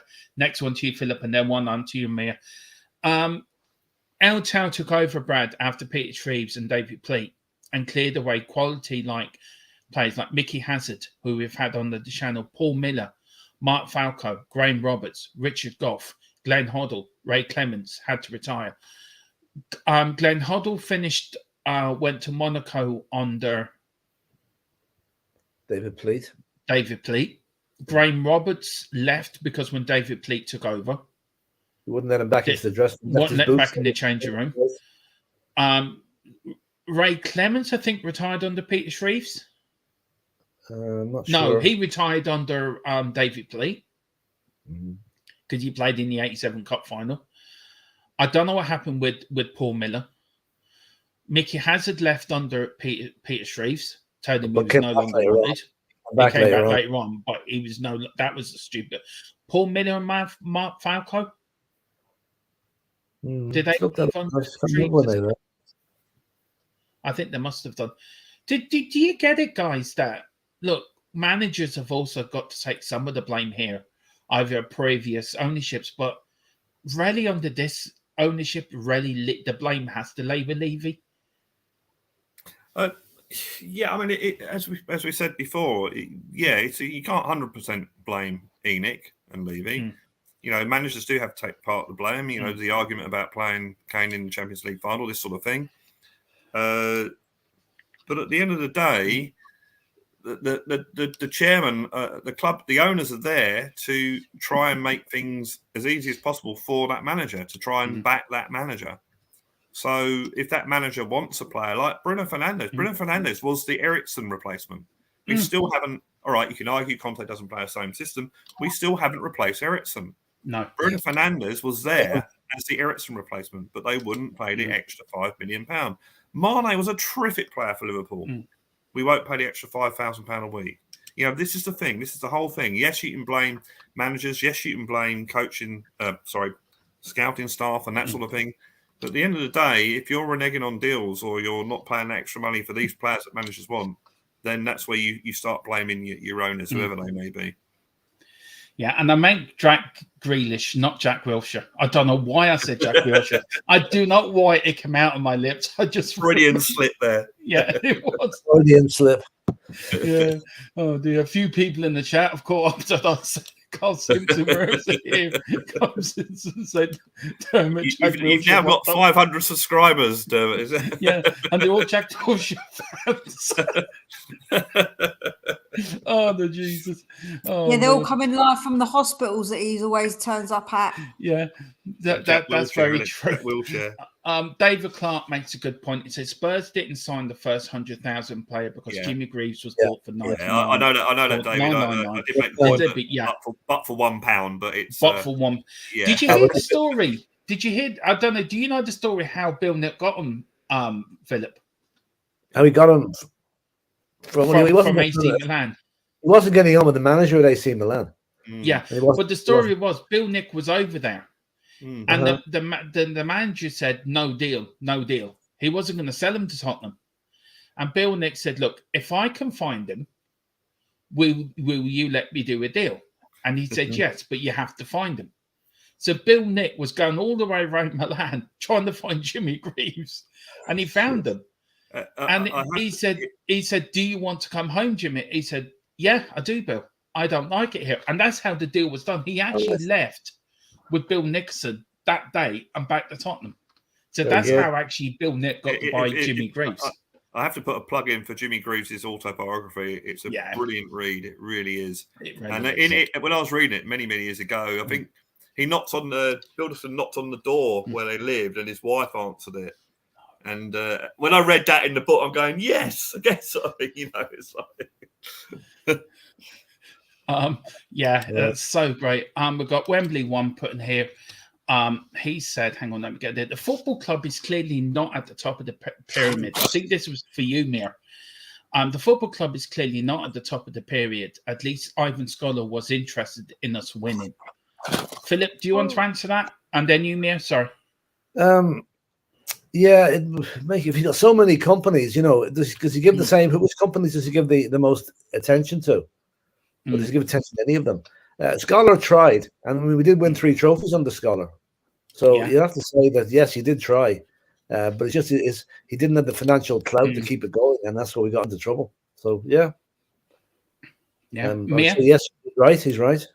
Yeah, no, obviously I did say it depends on what you class as successful, right? Like it depends on what you see, because everybody views things differently. And obviously we all want trophies, but we won 3 trophies, yeah. And then obviously we had someone like Sugar who wasn't a very good. So where they picked it up, obviously someone in the comments was saying about us, obviously, yes, with the finances, okay, but obviously that's not good enough. But we have to be in the 21st century when it comes to finances. We can't fall behind financially, because then that will affect us on the pitch. Does that make sense? So you've got to think that financially we have to keep up. So that's what Levy's done. He sort of kept us financially in that conversation, because we have to do that nowadays. It's not like it was before. I don't think the money that we haven't paid on players, the 5 million for Fernandes being one example, I don't think that would have broke us financially. That's my whole point with the Levy. Yeah, but you've got to understand, Brad, that not only does it come right, so when it goes into players, right, there isn't just the factor of how much we're going to pay for them, it's also the wages they ask for. So if they ask for big wages, the next player's going to be like, knock, we want these wages, knock, we want these wages. So then obviously the whole financial situation changes completely, because all the players want much more money. So it isn't just that. That is true, but that when we were interested in, I'm using Fernandes because I remember being around when all this was happening. That extra 5 million we would have spent on Fernandes could have meant us getting into the Champions League and the money that the Champions League brought us. Because I think that season we didn't get in the Champions League. So this is what I'm saying. You have to put your, and the problem is ENIC is an investment company, so they're not going to take those sort of risks. No. And people seem to forget that, don't they? People seem to forget that. Sorry, Mia. I do understand that, but what I'm trying to say to you is that that's all well and good. But then would we be able to afford for every other player to come and knock on the door and then ask for more wages? No. And then that would have financially made a difference to us as a club overall. And if we can't financially do that, then that would be a silly move, wouldn't it? Because it isn't just that. It's his wages. It's all about putting that risk out there that you get extra income to pay for these wages by Champions League. But you might not, though. What if we didn't get into the Champions League? Then we would have spent those wages and be in financial difficulty. This is my whole point. This is my whole point. This is the risk that owners take with football clubs. It's obviously easier for owners that have billions and billions of pounds that put their own money into it. But we're run by an investment company. That, I think, is the problem. I mean, I don't think that is the problem. I think. Sorry, I'm going to further my point is that the teams that do put the money in are the two big ones, were Chelsea and obviously Man City. But with Man United, they make so much money, but they're also in major debt because they do not financially run that club very well. They pay over the odds for players and pay them ridiculous wages. Look at what they did with Alexis Sanchez. They bought that guy and he was useless. They swapped players, they did all these dealings and whatever, and it ended up to be useless. It ended up to be like, what was the point in that? So what I'm trying to say is that you've got to understand there's more factors than just the money for a player to put the money in. And other clubs that do that have got endless amounts of money, or they put their clubs in debt, which we're not in, which we do not want to be. Can I just point here? Sorry, because go on, we're not. I've never once said that Tottenham are the sort of club that's going to spend 150 million pound on a player. We're not in that. We're not in that bracket. So I wouldn't want Tottenham to spend 150 million pound on a player for that very reason. But I still don't think we're poor, and I think hello to Ben who's in the chat a few minutes ago. I was just going to say big up Ben. Speculate to accumulate. That's Look, everyone keeps saying about the Glazers, right? And yet they have been awful owners from Man United. Man United is not the same club as it was under the previous ownership, but you have to say they've been more successful than Tottenham over the last 20 years. They've won trophies in Europe. They've won FA Cups. And that's what some fans don't want to know about financial side. They want to win trophies. They want the day out of Wembley. That's not how it works, though. But we all know that that's not how it works.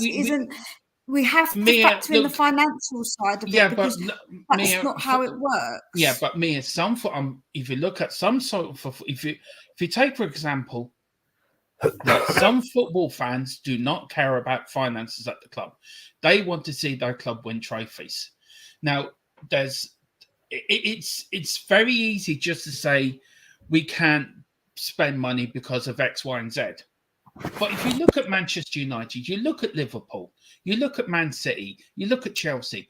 Yeah, bigger clubs than us, though. They're huge clubs in comparison to us, though. That's the difference. It's not you a can't difference. compare. Right, there is a difference. Right, okay, let's compare us to a more comparable team then, because financially we're not on their level. So if we compare ourselves to them, we're not doing the right thing because financially we cannot compete with them. So we have to be more realistic with who we compare ourselves with financially. Because financially, so who would you compare us with then, Mia? Then, like, it's really difficult because we're not like I say, we're not that huge club. We're not the next tier down. We're probably the tier down from that, I would say, because of where we are. Like as a club, so we're like even a team like look at Everton, right? They've got loads of money, but has it brought them success? No, it doesn't always necessarily mean you've got to do it in the right way. Aston Villa, they've got rich owners, but they don't go spending loads and loads of money. So rich clubs don't necessarily mean they have to spend loads of money. Like that's what you've got to look at. We're not on financially the level of Man United, of a Liverpool. They're huge clubs. City, they've got loads of money because they've got an oil, like they've got obviously Arabs and like obviously oil money for Chelsea, which they had. So you can't compare us financially to them because we're not on that level. We're just not. Philip, yeah, I think you're gonna log off. I think you said, yeah. Yeah, I mean, my voice is gone. Yeah. So listen, thank you for popping on. Philip. And happy birthday from everyone tonight, Philip. And listen, hope you had a great day. Yeah, we won't be going on for much longer, but yeah. See you later, Philip. I'll give you a text later. There's the Godfather himself. I think he was checking in to make sure we were behaving ourselves. I think we were like the three kids have been let out at night. You know, we're like gremlins. We drunk and we're running around. I like being called a kid. I like that. There's the good movie, The Gremlins. Never was it never wet a gremlin before midnight? No, you can't feed them after midnight. Oh, can't feed them that. Put water on them. Look, Mia. Look, you're on about what you were going on. I want to stay on this for a few minutes, if you don't mind. Absolutely. Bryce plan. Oh, Bryce, big up, sir. How are you? Levy's aim is top 4. Why? Money. Trophies give your club a history. Levy's history is 1 trophy in 22 years. Sorry, that's a disgrace. Levy's made us financial relevant, and that's it. What do you say to Bryce? And then, Brad, I'll come to you on that. I would say that obviously, like I just said, we have to stay relevant financially because of the other clubs being so huge and having so much money. And like I said earlier, I want us to get those final ducks in a row, and we need to now we're in that situation. We now need to back our manager and give them money. So I'm not denying that fact. But I'm just saying that financially, we cannot be compared to a Man United who are huge, a Liverpool who are huge, a Chelsea and a Man City who've had money pumped into them. Like they're a completely different entity to a Tottenham. That's where you've got to try and remember that we're not on that financial level. So to try and compare us to how much Man United get is ridiculous because they skin off the top and they put them in debt. They skim off the top of it every year. They take so much money out of that club. It's crazy. Man United, I know Man United supporters and they're hella mad at them because of the way they run it financially. Obviously, it is very bad. Look, I agree with you, Mia. Look, I'd rather have Levy and ENIC than the Glazers all day long. And I think Brad would be in the same agreement as well. But Brad, look, Ben Kaufman, big up, Ben, and big up. And look, Merry Christmas to you and your family, Ben. I hope you have a wonderful Christmas. And good show earlier. I just popped in to wish you Merry Christmas, sir. But thank you for popping in. And big up as well, Ben. He says, we pay the highest season tickets prices in the world for a club that doesn't win anything. I am fed up of paying the highest prices of tickets for rubbish. I mean, look, he's got a point. Levy, we got the highest season tickets in the whole Premier League. Do you know? And you got to see it like from a Levy out point of view, where Mia is right. You look at the Glazers, what they've done at United, compared to the Glazers, Levy and ENIC are being saints compared to what ENIC and the Glazers have done. They've done it the opposite to way to what ENIC and Levy have done it. But you look at Ben, who pays his season ticket. He pays the highest season prices in the world for a club that doesn't win anything. What do you say to people like that? And do you agree with him? No, obviously. Like I was going to start with Brad first, Oh, Mia. Sorry. What, yeah, no, do you agree with him, Brad? Ben's got a point there, and the guy before. Yeah, you know, you have to expect something for what we paying our money for. You know, is it to have a drink at the longest bar? And don't get me wrong, I love the fact we got a big bar at Tottenham. But yeah, what are you paying the season ticket for? At the end of the day, supporting any sporting club for any sport is you cherish the memories. Now, look, I've never been married and I've never had children, so I don't know how good that feels. When we got through the Ajax night and got to the Champions League final, that's the best day of my life. Yeah. You know, that was unbelievable. The next day, it was like, wow, I walked down the high street at evening, think, wow, a Champions League final. It's all about that. That's what supporting the sport is about. You know, and we've got no control over our finance, how Tottenham spend their money. Yeah, we can make our points and shout and whatever. But at the end of the day, they're not spending our money. The only time they are spending our money is the money we give them on season tickets, and then we don't see a manager backed or our club winning trophies. So, yeah. I mean, Mia, big up Bob Spur, and big up. Merry Christmas to you, Bob, and the family, and I hope you're doing well, sir. He says, how about this for a comparison? Real, Barca, Man United, Bayern, City, PSG, Liverpool, Chelsea, Arsenal, Spurs, they are the 11th, which these are the top 11 richest team in the world. The comparison is totally justified. What would you say to that? Because obviously, when it comes to the richest, it's complicated on what you go by, because obviously with Real Madrid and Man United, their money they get from fans and from obviously having support all over the world. They've got huge fan bases, Real Madrid and Man United. They've got huge ones, haven't they? Like, let's be honest. PSG have got loads of money. Like, we know they're dodgy with their money as well. Like, what they do with their money, dodgy as. So, like, I think that you've got to understand that we're incomparable, as in, like, yeah, we're okay. You're saying we're the 11th, one of the 11th richest. However, we run our club in a different way financially to some of them clubs. That's the difference, because obviously we do things a bit differently. Obviously, people go, but we're 11th richest, but we also don't get ourselves into debt. We also don't do dodgy things, like some dodgy things, and also they've got a massive fan base in comparison, so they get money from elsewhere. Well, we don't accumulate that. You know, we do not accumulate that because of our fan bases are a lot smaller.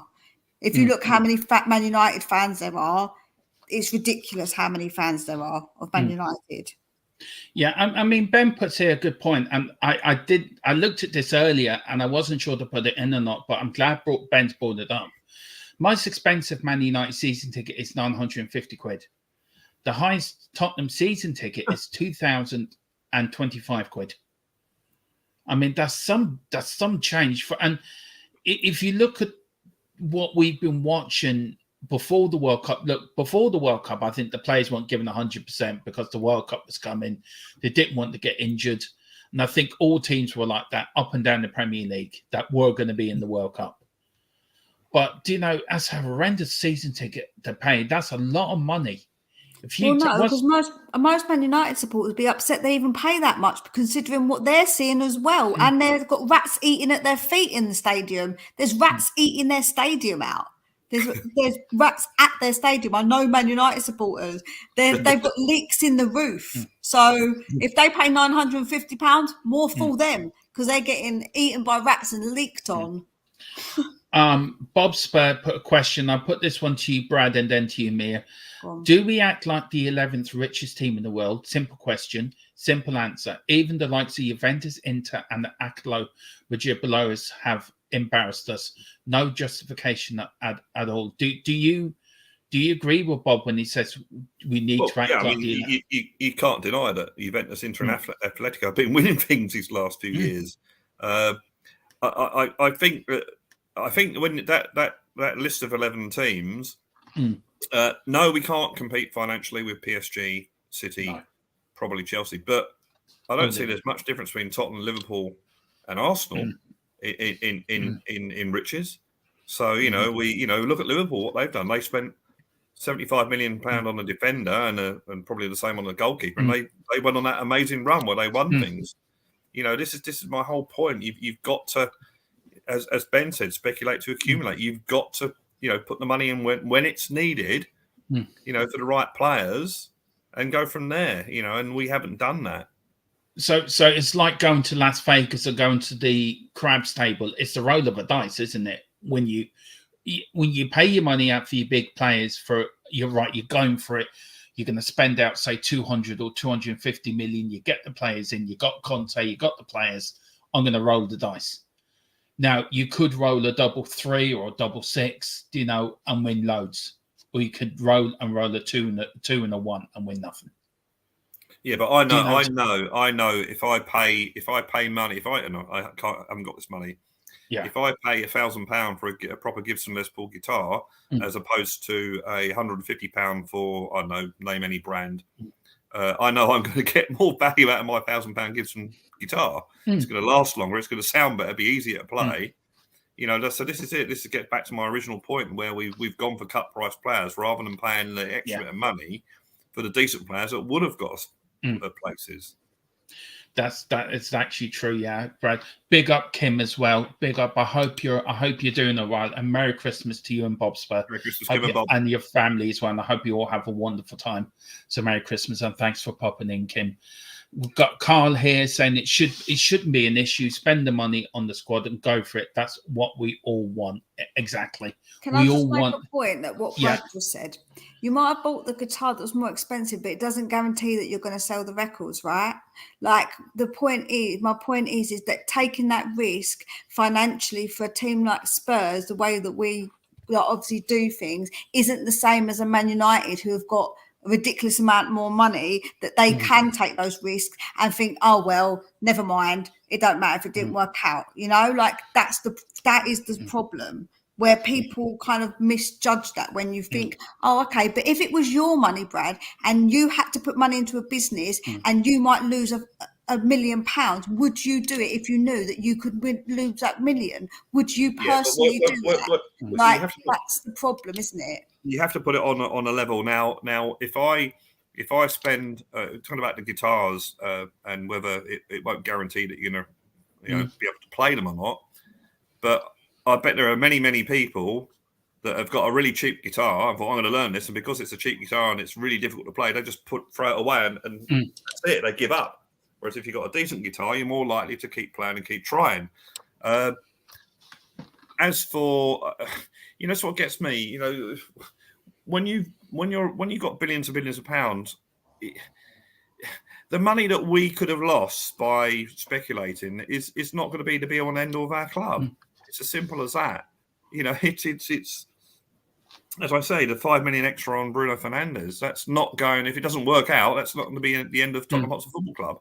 But my point was, Brad, is you're not I don't think you'll really understand what I'm trying to say to you. But it isn't just that. When a player comes into your club, you have to factor in wages and how much that could affect other wages that other players will want. So then financially, you're not sticking to a budget, and you're obviously then having to go way above your budget because you have to spend so much on another 5 players because they want more money. So obviously, but the budget. This is it. But in your budget, that's what I'm saying about the way that Levy and ENIC have bartered over prices.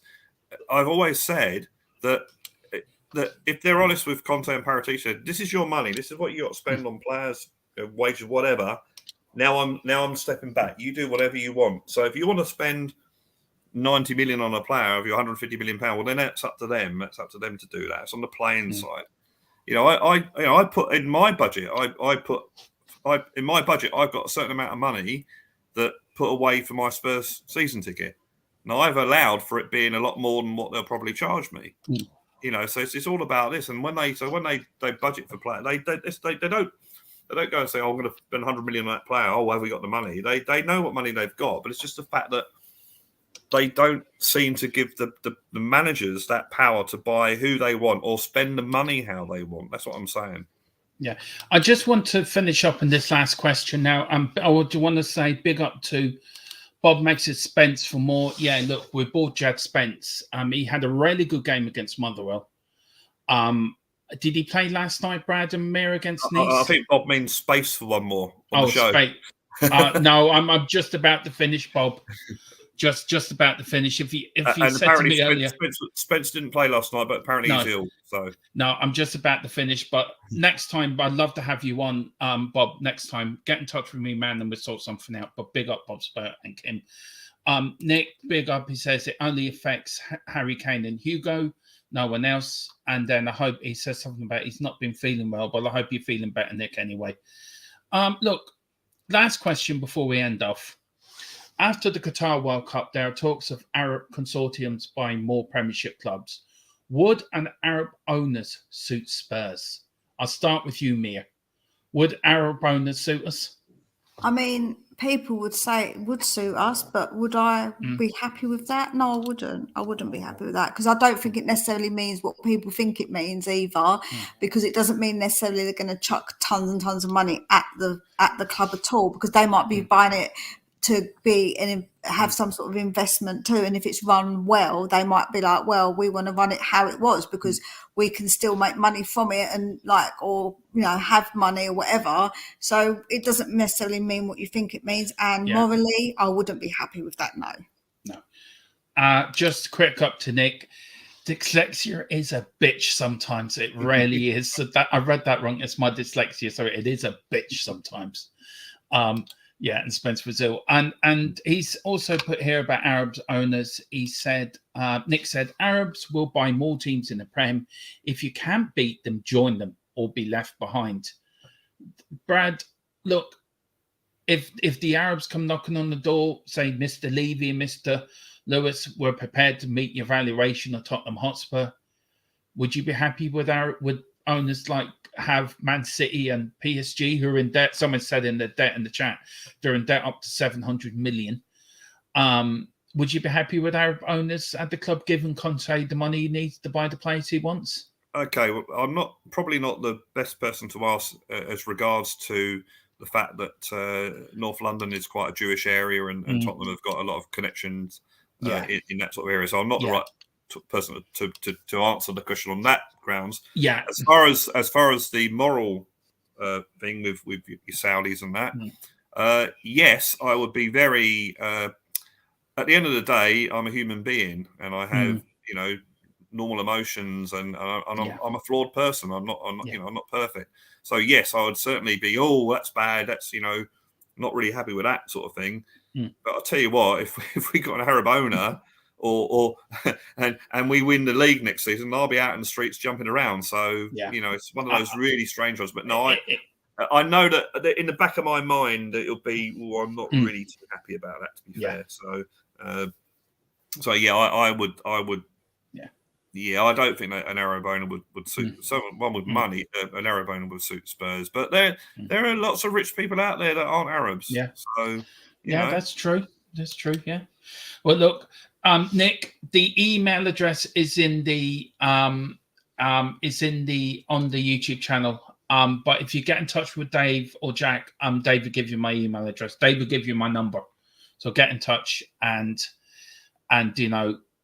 he get Bob. Big up, Nick. Thank you for what you did for the charity as well. I'm going to finish up with a few more quotes. Then I'll give my answer to the last question. Bosper says, I want success, I want trophies. Couldn't care less who the owners are. I'm grown up enough to differentiate. I think that says. Yeah, that's fair enough. Yeah, trust me, we're stuck with ENIC. No Arab owners, no American owners, just ENIC, and we win Southall. Enjoy the ride, folks. Yeah, well, I think we've been roaring the giant for 20-something years. Yes, it's been one hell of a ride. And at least we can laugh about it anyway. And any Spurs fans that says that will not be happy if we're bought by Arabs, it's lying. 99% watch the World Cup. I want a trophy. So I could not care less who buys us. Yeah, I mean, look, it is true. It's really, really true. Look, for me, I said before the World Cup, I was going to watch the World Cup. I was going to be a hypocrite and watch it because it's the World Cup. Did I enjoy it? Some games, yes. Is there a stain on this World Cup? Yeah, there is, because of what happened behind the scenes and how it was won and how to look after people. So yeah, there's always going to be conflicts of interest and how you feel. I want my club to succeed. I want Tottenham to win trophies. I'm 46 in February. I haven't seen them win a trophy since I was in my 20s. So that's near enough 2 decades. I have not seen us win anything. Look, if an Arab came to the door, we had all the hoo-ha over Newcastle. We had all the Man City are owned by Arabs and Arab people, so Newcastle. So would it upset me? Probably be, yeah, a little bit. But if we won a trophy or a Premier League, would it upset me? No, I'd be like Brad. I'd be celebrating as much as the next Spurs fan. Does it make me a hypocrite? Probably. But do on the back of my head, as Brad says, do you think about the stuff? Yeah, you do. And you do consider yourself lucky. Because we live in a totally different way of life here than how the people live over in them countries. We're lucky. We've got freedom. Some of them people haven't. So there's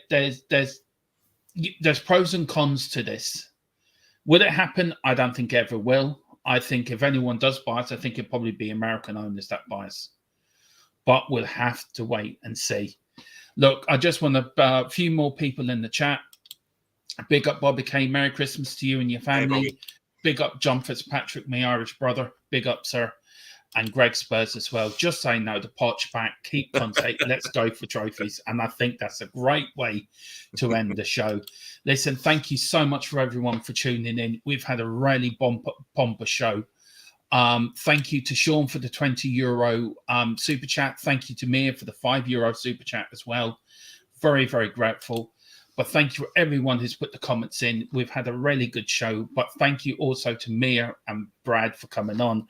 Brad, I know you got your Christmas #1 single coming out. Where can people find you, sir?